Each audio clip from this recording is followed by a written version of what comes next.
संत रोज वेनेरिनी ने अपने जीवन की परिस्थितियों के माध्यम से ईश्वर की पुकार को सुना और एक शिक्षाविद के रूप में अपनी प्रतिभा से अनेक लोगों का जीवन बदल दिया।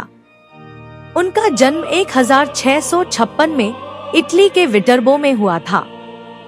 जब वह विवाह योग्य हुई तो उनका विवाह एक युवक से तय हुआ, परंतु उसकी अचानक मृत्यु हो गई।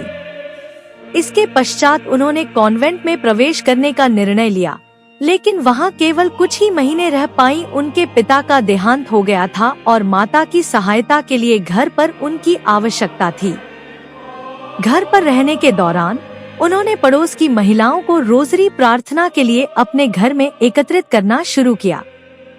वह यह देखकर स्तब्ध रह गई कि उन महिलाओं को अपने ईसाई विश्वास का कितना कम ज्ञान था, इसलिए उन्होंने उन्हें शिक्षित करना शुरू किया।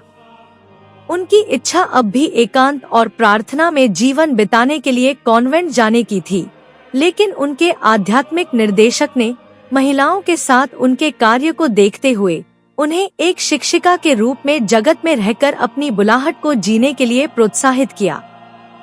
2 अन्य साथियों के साथ मिलकर रोज ने 1685 में बालिकाओं के लिए एक निशुल्क विद्यालय खोला, जो बहुत सफल रहा। शीघ्र ही वह शिक्षा के क्षेत्र में अपनी अंतर्दृष्टि के लिए प्रसिद्ध हो गई और क्षेत्र के एक कार्डिनल ने उन्हें धर्म प्रांत के स्कूलों के प्रशासन पर सलाह देने और शिक्षकों को प्रशिक्षित करने के लिए आमंत्रित किया। रोज अपनी प्रभावशाली वाणी और परिस्थितियों के प्रति अपनी संवेदनशीलता के लिए जानी जाती थी। उन्होंने कई और स्कूलों की स्थापना की, हालांकि उन्हें कभी कभी कड़े प्रतिरोध का सामना करना पड़ा। एक घटना में विरोधियों ने शिक्षकों पर तीर चलाए और उनके घर को जला दिया। फिर भी उन्होंने धैर्य और विश्वास के साथ अपना कार्य जारी रखा। उनकी मृत्यु के समय उनके निर्देशन में 40 स्कूल चल रहे थे। उनकी मृत्यु के बाद उनके स्कूलों में कार्य करने वाली कई लोकधर्मी शिक्षिकाएं एक धार्मिक समाज में संगठित हुईं, जिसे वेनेरिनी सिस्टर्स कहा जाता है, जिन्होंने अमेरिका में इतालवी प्रवासियों के बीच सेवा कार्य किया।